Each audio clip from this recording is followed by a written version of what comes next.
రాష్ట్రానికి పెట్టుబడుల వరద పారుతుంది. అనేక సందర్భాల్లో మనం చెప్పుకుంటూనే ఉన్నాం. దేశంలో ఏ రాష్ట్రానికి రానన్ని పెట్టుబడులు ఈరోజు ఆంధ్రప్రదేశ్కు వచ్చాయని నిన్న సగర్వంగా ముఖ్యమంత్రి చంద్రబాబు గారు ఢిల్లీలో జరిగినటువంటి ఆ సిఐ సమావేశంలో అయితే చెప్పడం జరిగింది. 23 నెలల్లో 23 లక్షల కోట్ల పెట్టుబడులు ఆంధ్రప్రదేశ్కు వచ్చాయి. ఈ 23 నెలల్లోనే దాదాపుగా 20 లక్షల ఉద్యోగాలను ఆంధ్రప్రదేశ్ కల్పించగలుగుతుంది అని చెప్పి చంద్రబాబు గారు అయితే చెప్పడం జరిగింది. ఒక రకంగా దేశంలో మరే రాష్ట్రం కూడా ఈ స్థాయిలో పెట్టుబడులు వచ్చాయి అని చెప్పుకునే పరిస్థితి లేదు.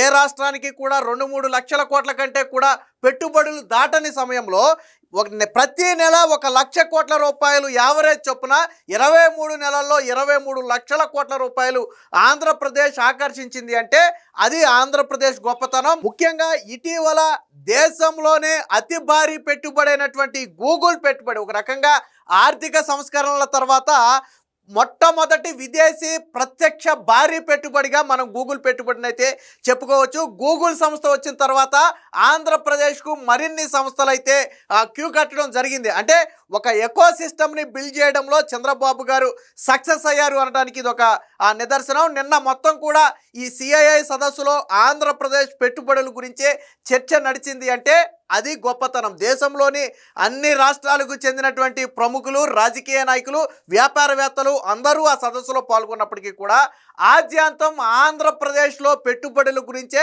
నిన్న చర్చ జరిగింది అంటే అది చంద్రబాబు గారి గొప్పతనం. చంద్రబాబు గారు కూడా చెప్పింది ఒకటే, మేము రాబోయే రోజుల్లో 2047 నాటికి 2 ట్రిలియన్ ఆర్థిక వ్యవస్థను రూపొందించడం కోసం ప్రత్యేకంగా ప్రణాళికలు సిద్ధం చేసుకున్నాం. పెట్టుబడిదారులు రావాలి అంటే ఆంధ్రప్రదేశ్లో ఇదే సరైన సమయం. ఎందుకంటే ఇక్కడ ఈజ్ ఆఫ్ డూయింగ్ బిజినెస్ కాదు, స్పీడ్ ఆఫ్ డూయింగ్ బిజినెస్ నడుస్తుంది. దానికి అనేక సంస్థల ఉదాహరణ రోజుల వ్యవధిలోనే అనుమతులు ఇవ్వటంతో పాటు రాష్ట్ర ప్రభుత్వం నుంచి ప్రతి పరిశ్రమకు కూడా ప్రత్యేకంగా ప్రోత్సాహకాలు ఇస్తున్నాం. ఆ కంపెనీ కల్పించే ఉద్యోగ కల్పన బట్టి మరికొన్ని అదనపు ప్రోత్సాహకాలు కూడా ఇస్తున్నామని చెప్పి నిన్న చంద్రబాబు గారు అయితే చెప్పడం జరిగింది. ప్రతి పారిశ్రామికవేత్త కూడా మీరు పెట్టే పెట్టుబడుల్లో ఒక పెట్టుబడిని ఆంధ్రప్రదేశ్లో పెట్టండి. 2047 నాటికి మొత్తం ఆంధ్రప్రదేశ్ స్వరూపమే మారిపోతుంది. దేశంలోనే కాదు ప్రపంచంలోనే అత్యుత్తమ నగరాల్లో అమరావతి ఒకటిగా నిలవబోతుంది. దానికి అనుగుణంగానే ఈరోజు అమరావతిలో మేము ప్రణాళికలు కూడా రచించామని చెప్పి నిన్న సిఐఐ సదస్సులో చంద్రబాబు గారు అయితే చెప్పడం జరిగింది. సో చంద్రబాబు గారు చెప్పిన లెక్కలన్నీ ఆషామాషి లెక్కలు కాదు. 23 నెలల్లో 23 లక్షల కోట్ల పెట్టుబడులు అంటే నెలకు 1 లక్ష కోట్ల రూపాయల పెట్టుబడులను ఆంధ్రప్రదేశ్ ఆకర్షించింది అంటే బహుశా ఇంతకు ముందు భారతదేశ చరిత్రలో ఈ స్థాయి పెట్టుబడులు ఎక్కడా రాల. ఇప్పుడు కూడా దేశంలో ఇన్ని రాష్ట్రాలు ఉంటే 15 లక్షల కోట్లు 20 లక్షల కోట్ల రూపాయలు పెట్టుబడులు వచ్చిన రాష్ట్రాలు మీకు లేవు. వెతికినా కానీ దొరకనటువంటి పరిస్థితి. ఈవెన్ బాగా డెవలప్ చెందినటువంటి గుజరాత్ లాంటి రాష్ట్రానికంటే కూడా ఈరోజు ఆంధ్రప్రదేశ్కు ఎక్కువ పెట్టుబడులు వచ్చాయి అంటే వన్ అండ్ ఓన్లీ చంద్రబాబు గారు. మీరు గత 5 ఏళ్లలో కూడా చూశారు. పెట్టుబడులు రావడం సంగతి దేవుడెరుగు, కానీ వచ్చిన పెట్టుబడులు వెనక్కి పారిపోయినటువంటి పరిస్థితి. ఒక లూలు పరిశ్రమ కావచ్చు, అప్పట్లో ఒక ఫ్రాంక్లిన్ టెంపుల్టన్ కావచ్చు, ఒక జాకీ పరిశ్రమ కావచ్చు, ఒక అమర్ రాజా కావచ్చు, ఇవన్నీ కూడా వైసీపీ హయాంలో వెనక్కి వెళ్ళిపోయిన పరిశ్రమలు. 2014-19 మధ్య చంద్రబాబు గారితో ఎంఓయూ కుదుర్చుకుని జగన్ వచ్చిన తర్వాత మేము ఉండలేం బాబు అని చెప్పి మీకు రామ్ అని చెప్పి రాష్ట్రం నుంచి పారిపోయినటువంటి పరిశ్రమలు. కానీ ఈరోజు వెనక్కి వెళ్ళిపోయిన పరిశ్రమలను కూడా తిరిగి రాష్ట్రానికి తీసుకొచ్చే ప్రయత్నం చంద్రబాబు గారు చేశారు. చంద్రబాబు గారు గెలిచిన మొదట్లోనే ఏం చెప్పారు అంటే జగన్మోహన్ రెడ్డి తరిమేసిన పరిశ్రమలను కూడా మేము తీసుకువచ్చే ప్రయత్నం చేస్తామని ఆ రోజు చెప్పారు. చెప్పిన మాటకు కట్టుబడి ఆ రోజు వెళ్ళిపోయినటువంటి పరిశ్రమలు మళ్ళీ ఈరోజు ఆంధ్రప్రదేశ్లో పెట్టుబడులు పెట్టడానికి ఆసక్తి చూపుతున్నాయి అంటే అలాంటి ఒక ఎకో సిస్టమ్ని ఆంధ్రప్రదేశ్లో చంద్రబాబు గారు అయితే బిల్డ్ చేశారని చెప్పొచ్చు. దీనికి సంబంధించినటువంటి వార్త కూడా ఒకటి వచ్చింది, ఒకసారి చూద్దాం రండి. పరిశ్రమలు పెట్టండి, ఒక్కో పారిశ్రామికవేత్త ఏపీలో ఒక్కటైనా ఏర్పాటు చేయాలి. సిఐఐ వార్షిక సదస్సులో ముఖ్యమంత్రి చంద్రబాబు పిలుపు. 23 నెలల్లో 23 లక్షల కోట్ల పెట్టుబడులు ఆకర్షించామని వెల్లడి. భారత పరిశ్రమల సమైక్య తరపున ఒక్కో పారిశ్రామికవేత్త కనీసం ఒక్క పరిశ్రమనైనా సరే ఆంధ్రప్రదేశ్లో ఏర్పాటు చేయాలని ముఖ్యమంత్రి చంద్రబాబు గారు కోరారు. గత 23 నెలల్లో ఆంధ్రప్రదేశ్లో తాము 23 లక్షల కోట్ల పెట్టుబడులు ఆకర్షించామని, దీని ద్వారా 23 లక్షల ఉద్యోగాలు ఇప్పటికే సృష్టించగలిగామని కూడా చెప్పారు. పెట్టుబడుల ఆకర్షణలో ఇప్పుడు 2వ స్థానంలో ఉన్నామని, తొలి స్థానంలో నిలవాలన్నదే తమ లక్ష్యమని వెల్లడించారు. ఈ విషయంలో దేశంలో అందరికంటే ముందుండేలాగా ఆంధ్రప్రదేశ్ను ప్రమోట్ చేయాలన్నదే తమ ప్రధాన ఉద్దేశం అని చెప్పారు. సోమవారం సాయంత్రం నిర్వహించినటువంటి సిఐఐ సదస్సులో ఆయన ముఖ్య అతిథిగా పాల్గొని ప్రశంసించారు. ఇప్పుడు భారత్ వేగంగా పరుగులు పెడుతుంది, అన్స్టాపబుల్ స్థాయికి వచ్చింది. ఇప్పుడు వచ్చే సవాళ్లు తాత్కాలికమే, అంతిమంగా భారత్ వృద్ధి అనేది చాలా ప్రోత్సాహకంగా ఉంటుంది. రాజకీయ నాయకులు చాలా చెబుతుంటారు, అవి కొన్నిసార్లు చేయొచ్చు, చేయలేకపోవచ్చు. అయితే ప్రభుత్వాల పనితీరు గురించి తీర్పు చెప్పే న్యాయమూర్తులు పారిశ్రామికవేత్తలేనని చెప్పి చంద్రబాబు గారు ఇక్కడ ఒక మాట చెప్పారు. అంటే రాజకీయ నాయకులు ఎన్నికల్లో ఎన్నో హామీలు ఇస్తారు, అవి నెరవేరుస్తారు, కొంతమంది నెరవేర్చలేకపోవచ్చు. బట్ ఆ రాష్ట్ర పనితీరు ఎలా ఉంది, ఆ రాష్ట్ర ముఖ్యమంత్రి ఎలా పనిచేస్తున్నారు అనేది చెప్పాలి అంటే దానికి పారిశ్రామికవేత్తలే ఉదాహరణ. ఏ రాష్ట్రానికైతే పారిశ్రామికవేత్తలు క్యూ కడుతున్నారో ఆ రాష్ట్రంలో అభివృద్ధి పరుగులు పెడుతుందని అర్థం. ఏ రాష్ట్రానికైతే పారిశ్రామికవేత్తలు వెళ్ళటానికి ముఖం చాటేస్తున్నారో లేదా తప్పించుకు తిరుగుతున్నారో ఆ రాష్ట్రంలో అభివృద్ధి శూన్యం అనేది అర్థం. అందుకనే పారిశ్రామికవేత్తలే ప్రాతిపదికగా ఆ రాష్ట్రంలో అభివృద్ధి చెందుతుందా లేదా అనేది చెప్పొచ్చు అన్నారు. వాస్తవానికి చంద్రబాబు గారు చెప్పిన మాట కరెక్టే. ఇప్పుడు జగన్మోహన్ రెడ్డి హయాంలో వచ్చిన 4 కంపెనీల పేరు చెప్పండి అంటే మీరు పైనుంచి కిందకి ఎతికినా కానీ మీకు ఒక్క కంపెనీ కూడా గుర్తుకు రాదు. సో అంటే ఆ రాష్ట్రంలో గతంలో జగన్మోహన్ రెడ్డి సీఎంగా ఉన్నప్పుడు రాష్ట్రంలో పెట్టుబడులు పెట్టడానికి ఎవరు ముందుకు రాలా. దానికి చాలా రీజన్స్ ఉన్నాయి. ఒకటి, వచ్చిన పరిశ్రమలు భూములు లాగేసుకుని తరిమేయటం. రెండోది, ఆల్రెడీ వచ్చి సెటిల్ అయిన వాళ్ళని కమిషన్ల రూపంలో వేధించటం. మూడోది, ఆ పీపీపీ ఒప్పందాలు రద్దు చేసుకోవడం. ఇది జాతీయ స్థాయిలోనే తీవ్ర మచ్చగా ఆంధ్రప్రదేశ్కి ఏర్పడింది. ఈవెన్ స్టిల్ చంద్రబాబు గారు మొన్న గెలిచిన తర్వాత కూడా దావోస్ సమావేశాలకు వెళితే గతంలో జగన్మోహన్ రెడ్డి రద్దు చేసిన పీపీపీల గురించి మాట్లాడారు. అంటే ఆ స్థాయిలో జగన్మోహన్ రెడ్డి ఆంధ్రప్రదేశ్ పరుగును తీశాడు. సో ఇవన్నీ గతంలో ఆంధ్రప్రదేశ్లో పెట్టుబడులు పెట్టకపోవడానికి కారణం. మరి చంద్రబాబు గారు వచ్చిన తర్వాత ఏమైంది? ఈజ్ ఆఫ్ డూయింగ్ బిజినెస్ని స్పీడ్ ఆఫ్ డూయింగ్ బిజినెస్గా మార్చారు. రోజుల వ్యవధిలోనే అనుమతులు ఇస్తున్నారు, ఇన్సెంటివ్స్ ఇస్తున్నారు. దేశంలోని ఇతర ఏ రాష్ట్రం ఇవ్వనటువంటి ఫెసిలిటీస్ పరిశ్రమలకు ఇస్తున్నారు. అలాగే విద్యుత్ కావచ్చు, వాటర్ కావచ్చు, ల్యాండ్ కావచ్చు, రోజుల వ్యవధిలోనే వారికి అందించే ప్రయత్నం చేస్తున్నారు.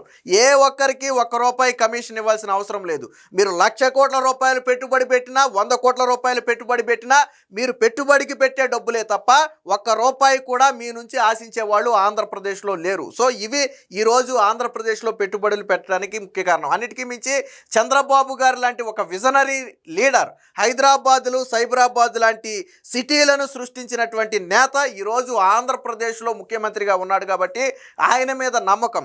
అమరావతిని అత్యాధునిక సిటీగా తీర్చిదిద్దుతున్నారు కాబట్టి భవిష్యత్తులో అదొక మహానగరంగా మారుతుందనే నమ్మకంతో ఈరోజు ఆంధ్రప్రదేశ్లో ఆ పెట్టుబడులు అయితే పెడుతున్నారు. ఇదే విషయం నిన్న చెప్పారు. దీనికి సంబంధించిన మరొక వార్త కూడా ఉంది, ఒకసారి చూద్దాం. సో ఇది కూడా ఏపీ పిలుస్తుంది. 2 ఏళ్లలోపే 24 లక్షల ఉద్యోగాల సృష్టి, 2047 నాటికి 2 ట్రిలియన్ల ఆర్థిక వ్యవస్థ. ఇదే లక్ష్యంతో ప్రణాళికాబద్ధ కార్యాచరణ, టెక్నాలజీ ఇంటిగ్రేటెడ్ సిటీగా అమరావతి. విశాఖకు గూగుల్, త్వరలో రిలయన్స్లో కూడా పెట్టుబడులతో ఆంధ్రప్రదేశ్కు రండి. సిఐఐ సదస్సులో పారిశ్రామికవేత్తలకు ముఖ్యమంత్రి చంద్రబాబు ఆహ్వానం. శరవేగంగా అభివృద్ధి చెందుతున్న ఆంధ్రప్రదేశ్ పారిశ్రామికవేత్తలను సాదరంగా ఆహ్వానిస్తుందని ముఖ్యమంత్రి చంద్రబాబు పేర్కొన్నారు. 2047 నాటికి ఏపీ 2 ట్రిలియన్ల ఆర్థిక వ్యవస్థగా మారేందుకు ప్రణాళికలు రూపొందించామని సోమవారం ఢిల్లీలో జరిగినటువంటి సిఐఐ వార్షిక వ్యాపార సదస్సులో అయితే చంద్రబాబు గారు అయితే చెప్పడం జరిగింది. ముఖ్యంగా భారత్ గ్రీన్ ఎనర్జీ లక్ష్యంగా భాగంగా 160 గిగావాట్లను ఏపీలోనే, సో ఇది విద్యుత్ రంగంలో విప్లవాత్మకమైనటువంటి సంస్కరణలు తీసుకొచ్చే ప్రయత్నం. 160 గిగావాట్ల విద్యుత్ని ఆంధ్రప్రదేశ్లోనే ఉత్పత్తి చేయాలి అనేది లక్ష్యం. దీనికి సంబంధించి ఇప్పటికే దాదాపుగా ఒక 90 గిగావాట్ల ఉత్పత్తికి సంబంధించి ఇప్పటికే ఒప్పందాలు కూడా జరిగాయి. సో అనేక కీలక పరిశ్రమలు, రెన్యూ ఎనర్జీ లాంటి సంస్థలు ఆంధ్రప్రదేశ్లో ఈ విద్యుత్ ఉత్పత్తి చేయడానికి ప్రణాళికలు సిద్ధం చేశాయి. మీకు గతంతో పోలిస్తే యూనిట్ ఖరీదు గతంలో జగన్మోహన్ రెడ్డి హయాంలో ₹5.45 75 పైసలు ఉన్నటువంటి విద్యుత్ యూనిట్ ఖరీదు ఈరోజు ₹4.90కు తగ్గింది. అంటే దాదాపుగా ఒక యూనిట్కి 55 పైసలు తగ్గింది. దీనివల్ల రాష్ట్రానికి మిగిలిన ఆదాయం ఎంతో తెలుసా? దాదాపుగా 4,400 కోట్ల రూపాయలు ఈరోజు రాష్ట్రానికి ఆదా అయింది. అంటే 50 పైసలు అనేది మనకి చిన్నగా కనపడినా ఒక సంవత్సరంలో రాష్ట్రానికి అయిన ఆదా 4,400 కోట్ల రూపాయలు. ఈ విద్యుత్ మిగులు ఒకవేళ పెరిగి ఉంటే, ఈ ధరలు పెరుగుంటే ఆ 4,400 కోట్ల రూపాయలు ఎవరి నెత్తి మీద పడితే? ప్రజల నెత్తి మీదే పడద్ది. పైగా దేశంలోనే మొదటిసారిగా ట్రూ డౌన్ ఛార్జీలు చేసిన ముఖ్యమంత్రి చంద్రబాబు గారు. గతంలో జగన్మోహన్ రెడ్డి హయాంలో ట్రూ అప్ ఛార్జీలు చూశారు మీరు. కానీ చంద్రబాబు గారు వచ్చిన తర్వాత ట్రూ డౌన్, అంటే మీరు వాడుకున్నటువంటి విద్యుత్తులో ప్రతి యూనిట్కి 5 పైసలో 10 పైసలో ట్రూ డౌన్ పేరుతో తగ్గించి మీకు ఇప్పుడు కరెంటు బిల్లు ఇస్తున్నారు. మీ బిల్లులో కూడా చెక్ చేసుకోండి. ట్రూ డౌన్ పేరుతో విద్యుత్ బిల్లు ₹5, ₹10, ₹15 మీకు ఖచ్చితంగా తగ్గే ఉంటుంది. మీరు వాడిన యూనిట్లను బట్టి మీకు తగ్గే ఉంటుంది. సో దేశంలోనే తొలిసారిగా దాదాపుగా 10,000 కోట్ల రూపాయలను ట్రూ డౌన్ పేరుతో ప్రజల డబ్బులను ప్రజలకే ఇవ్వాలని చెప్పి చంద్రబాబు గారు నిర్ణయించారు. దాదాపుగా ఈ 23 నెలల్లో ఒక్కసారి కూడా విద్యుత్ ఛార్జీలు పెంచాల. గతంలో జగన్మోహన్ రెడ్డి 5 ఏళ్లలో 9 సార్లు విద్యుత్ ఛార్జీలు పెంచాడు. అంటే యావరేజ్న ఏడాదికి 2 సార్లు, ప్రతి 6 నెలలకు ఒకసారి జగన్మోహన్ రెడ్డి విద్యుత్ ఛార్జీలు పెంచితే చంద్రబాబు గారి 23 నెలల పాలనలో ఒక్కసారి కూడా విద్యుత్ ఛార్జీ పెంచకపోగా తగ్గించినటువంటి చరిత్ర. ఎందుకని? సో ముందు చూపు, రాష్ట్రంలోనే విద్యుత్ని తక్కువ ఖర్చుతో ఉత్పత్తి చేసి దాన్ని రాష్ట్ర ప్రజలకు అందించాలి, మిగిలిన విద్యుత్తుంటే ఇతర రాష్ట్రాలకు పంపాలి. ఇది చంద్రబాబు గారి లక్ష్యం. సో ఇలాంటి ముందు చూపు ఆలోచనలు ఉన్నాయి కాబట్టే రాష్ట్రంలో మిగులు ఉంది. కాబట్టి చంద్రబాబు గారు ఒకటే చెప్పారు, సంక్షేమం అభివృద్ధి రెండూ కూడా 2 కళ లాంటివి.